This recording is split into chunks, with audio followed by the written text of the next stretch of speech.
दोस्तों नमस्कार। बिहार की राजनीति एक बार फिर से करवट लेती हुई नजर आ रही है।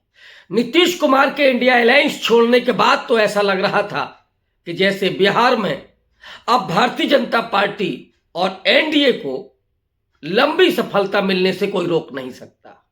पिछले लोकसभा चुनाव में 40 में से 39 सीटें एनडीए के पास थी। नीतीश कुमार जैसे ही जाते हैं, कर्पूरी ठाकुर को भारत रत्न देने का जो प्लान किया था नरेंद्र मोदी ने, वो बीजेपी को बड़ी सफलता दिलाएगा ऐसा लग रहा था। लेकिन आज दो बड़ी घटनाएं हुई। हालांकि कल भी बहुत कुछ घटा था। पल पल इस समय बिहार में, झारखंड में जो हो रहा था उस पर मैं कल वीडियो कर चुका हूं कि किस तरह से नरेंद्र मोदी का टिड्डी दल बन करके ईडी इस समय पूरे विपक्ष पर हमलावर है। मैं ईडी का हमला ही कह रहा हूं, जानबूझ करके कह रहा हूं। कल लालू प्रसाद यादव को 10 घंटे तक ईडी ने बिठा करके रखा। इस उम्र में और इस स्वास्थ्य में तो आज तेजस्वी यादव से पूरे दिन पूछताछ चलती रही। निकला क्या होगा वो हम सब जानते हैं। तेजस्वी यादव ने बाहर निकल करके विक्ट्री का साइन बनाया, यानी निकला ठेंगा। लेकिन एक दिन ईडी की पूछताछ से जो पूरे दिन मीडिया पर चला कि ये चोर हैं, भ्रष्टाचारी हैं, और दूसरी तरफ राहुल गांधी एंट्री कर रहे थे बिहार में, और पूर्णिया में आज उन्होंने बड़ी रैली की। उस रैली में राहुल गांधी ने बड़ा जोरदार हमला किया नीतीश कुमार पर, चुटकुला सुनाया। और वैसे भी पिछले 3 दिन से नीतीश कुमार पर चुटकुले ही बन रहे हैं, सिर्फ बिहार में नहीं, समूचे उत्तर भारत में। कोई कह रहा है कि यू टर्न का नाम नीतीश कुमार होना चाहिए, कोई कह रहा है कि धोखे देने का मतलब नीतीश कुमार होना चाहिए। लेकिन आज जो चुटकुला सुनाया राहुल गांधी ने, और वो चुटकुला ये था कि नीतीश कुमार जब राजभवन से शपथ लेकर के वापस निकले तो वो शॉल भूल गए, और उन्होंने अपने ड्राइवर को कहा कि मेरी तो शॉल छूट गई है, चलिए लेते हैं।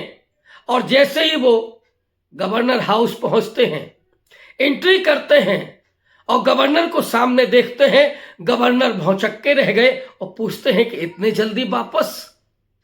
आप समझ सकते हैं कि नीतीश कुमार कब यू टर्न लेंगे, कब पलट जाएंगे, अब तो कोई नहीं जानता। राहुल गांधी यही कमेंट करते हैं कि दबाव नहीं सह सके नीतीश कुमार।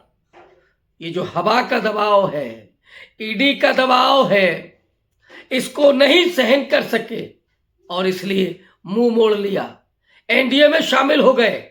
और ये मुंह मोड़ना किससे था? सोशल जस्टिस से, कास्ट सेंसस से, जो बिहार में नीतीश कुमार की सरकार ने की। लेकिन राहुल गांधी ने आश्वस्त किया कि वो कास्ट सेंसस करके रहेंगे, और जो एक्सरे होना है इस देश का, जो अन्याय हो रहा है इस देश में आर्थिक आधार पर, सामाजिक आधार पर, उस अन्याय को खत्म करके रहेंगे। क्योंकि जो भारत जोड़ो न्याय यात्रा चल रही है उसका मोटो यही है, आर्थिक, सामाजिक और राजनीतिक अन्याय को खत्म करना। उस न्याय के लिए ये पूरी यात्रा हो रही है। लेकिन आज गांधी जी के बलिदान का दिवस भी है। राहुल गांधी ने अभी अभी जो ट्वीट किया 1 घंटे पहले, चंडीगढ़ में हुआ जो आज का इलेक्शन था उसके बारे में जिक्र करते हुए कि चंडीगढ़ के मेयर के इलेक्शन में जिस तरह से 8 वोट को, पार्षद के 8 वोटों को इनवैलिड घोषित किया और पूरा लोकतंत्र का गला घोंट करके भारतीय जनता पार्टी को जीता हुआ दिखा दिया।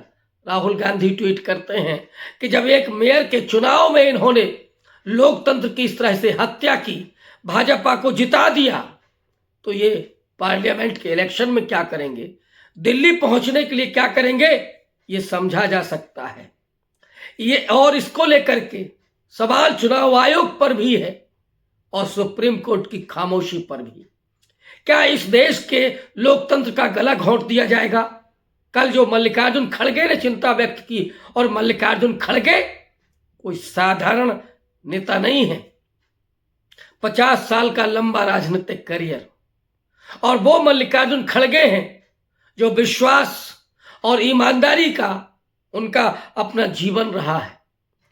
कभी उन्होंने पद के लिए, किसी लोभ के लिए कभी उन्होंने समझौता नहीं किया। पार्टी में ब्लॉक अध्यक्ष से लेकर के वो राष्ट्रीय अध्यक्ष तक बने, विधायक से लेकर के नेता प्रतिपक्ष बने, लेकिन मल्लिकार्जुन खड़गे ने कभी अनर्गल कोई बयानबाजी नहीं की। अगर वो कल ये कह रहे थे कि इस देश का लोकतंत्र खतरे में है, मोदी अगर तीसरी बार चुनाव जीत करके आते हैं तो आगे चुनाव नहीं होंगे, रूस में जैसे पुतिन का शासन है वैसे ही भारत में तानाशाही दिखाई पड़ेगी। कल मैंने अपने वीडियो में लंबी चर्चा की थी इस पर, आप चाहें तो देख सकते हैं कि कैसे कभी अंबेडकर ने तानाशाही प्रवृत्ति को रेखांकित करते हुए कहा था कि धर्म में भक्ति मोक्ष का मार्ग है, लेकिन राजनीति में भक्ति तानाशाही को पैदा करती है। और इस समय की राजनीति में भक्ति पैदा हो गई है। वो बीजेपी के समर्थक से लेकर के और बीजेपी का बड़े से बड़ा मंत्री भी बिना मोदी भक्ति के उसका जीवन नहीं है, उसका जीवन सार्थक हो ही नहीं सकता है। और इस तरह से मोदी तानाशाह बनकर के उभरे हैं, और इस वक्त वो बिना किसी भय के, सारी संवैधानिक संस्थाएं उनके पॉकेट में हैं। क्या चुनाव आयोग की मजाल है कि वो यहां पर जो चंडीगढ़ में लोकतंत्र का गला घोंटा गया उस पर कोई टिप्पणी कर दे या कोई एक्शन ले ले? ईवीएम पर लगातार सवाल उठ रहा है, लोग आशंका व्यक्त कर रहे हैं, तो चुनाव आयोग क्यों नहीं उस पर आकर के सफाई देता है? या ईवीएम को लेकर के जो ये कहा जा रहा है कि वो जो पर्ची मिल रही है वीवीपैट की, उस पर्ची की गिनती क्यों नहीं होती है एक साथ? वो वीवीपैट की पर्ची एक मतपेटी में क्यों नहीं डाली जाती है ताकि लोग आश्वस्त हो सकें, लोगों का लोकतंत्र पर भरोसा कायम रहे, क्योंकि लोकतंत्र में भरोसा सबसे ज्यादा जरूरी होता है। और ये जो चल रहा है पूरा, वो 90 साल के स्वाधीनता आंदोलन को जिस तरह से उसके जरिए जो पाई गई आजादी है, जो लोकतंत्र है, जो संविधान है, उस सबको जमींदोज करने की जो साजिश चल रही है, वो आज के दिन जब गांधी का बलिदान का दिन है, उनकी स्मृतियों को याद करने का, दोहराने का, उस दिन तो ये कहा जाना चाहिए कि आज जो सत्ता में गॉडसेवादी बैठे हैं, राहुल गांधी कह रहे हैं, वो गॉडसेवादी क्या करेंगे ये हम सब जानते हैं, और उनसे सड़क पर आकर के मुकाबला करना पड़ेगा। ये जो सोच रहे हैं कि वो संसद को आवारा बना देंगे, संसद में उनके अनुसार लोग पहुंचेंगे और विपक्ष को वो कटघरे में खड़ा कर देंगे, जेलों में बंद कर देंगे, तो वो भूल गए हैं इस बात को कि इस देश का जनता, इस देश के लोग 90 साल तक जिन्होंने अपने खून पसीने से, संघर्ष से, जेलों की यात्राओं से और ब्रिटिश हुकूमत की उस बर्बरता के सामने कभी हथियार नहीं डाले।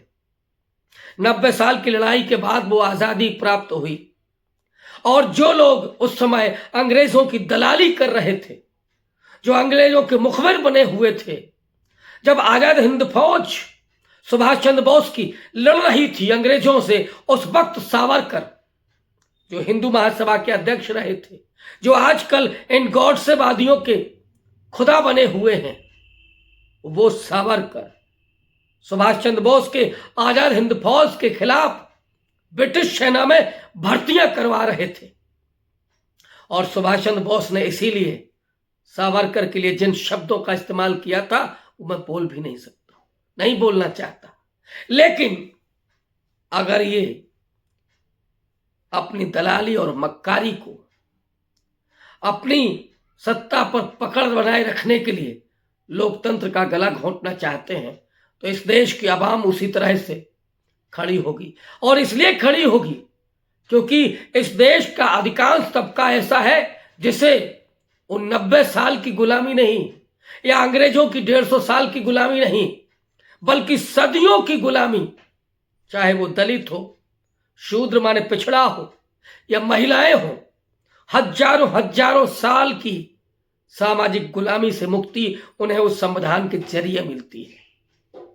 और उस संविधान में जो लोगों के अधिकार बहाल किए गए, अभिव्यक्ति की जो आजादी दी गई, जो अवसर की समानता स्थापित की गई, और धर्म और संस्कृति के अनुपालन का अधिकार दिया गया, उसने इस देश में समता, न्याय और बंधुत्व के लिए अवसर प्रदान किया।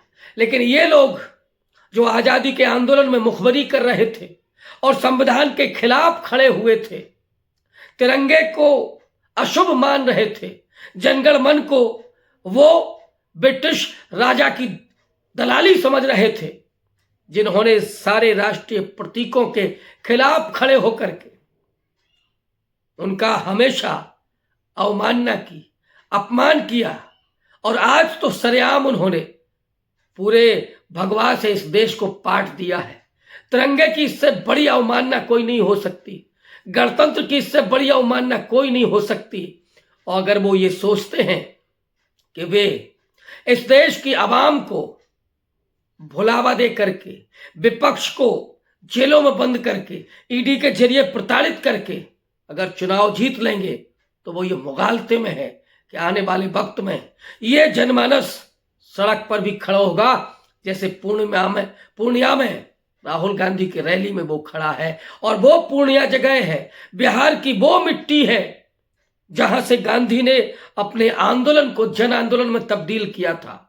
वो हजारों लाखों किसान, वो चंपारण को याद कीजिए, और वो बुनकर हो, जुलाहे हो, किसान हो, मजदूर हो, वो सब मिलकर के गांधी जी के कंधों को मजबूत कर रहे थे। ब्रिटिश हुकूमत से लड़ाई करने के लिए सड़क पर निकले थे, उस गांधी के साथ निकले थे। और आज राहुल गांधी उन्हीं गांधी के तर्ज पर, और राहुल गांधी ने जो अपनी टी शर्ट पहनना शुरू की, उस तारीख को याद करने की जरूरत है कि जिस तरह से गांधी जी ने पगड़ी से लेकर के और अपने कोट को छोड़ दिया था, फिर बाद में और भी वस्त्रों को छोड़ दिया, और इसलिए छोड़ दिया कि इस देश के लोगों के पास वो कपड़े नहीं हैं। वो उस गर्मी को, तपती गर्मी को और हाड़ कपा देने वाले जाड़े को महसूस करना चाहते थे, क्योंकि इस देश का किसान मजदूर वो लगातार उससे जूझता है। राहुल गांधी ने वो टी शर्ट फैशन के लिए नहीं पहनी है, वो उस जाड़े को महसूस करने के लिए, उस तपती धूप को सहने के लिए, और उस बरसात को, आप याद कीजिए भारत जोड़ो यात्रा का वो बारिश का दृश्य जिसमें राहुल गांधी भाषण दे रहे हैं, वो उसके लिए है, ताकि हम उस देश की तासीर को, उन लोगों के दुख तकलीफ को समझ सकें। वो राहुल गांधी आज महात्मा गांधी की तरह पूर्णिया में थे, बिहार में थे, और लोगों से संवाद कर रहे थे, मुठभेड़ कर रहे थे इस पूरी सत्ता से, जो अब आसुरी सत्ता बन गई है, पैशाची सत्ता बन गई है, और वो सत्ता निरंकुश हो गई है। क्या लोकतंत्र का ऐसे ही गला घोंट दिया जाएगा, या बचाने के लिए आम आदमी सड़क पर उतरेगा? कि सवाल छोड़ करके आज के लिए बहुत शुक्रिया, धन्यवाद।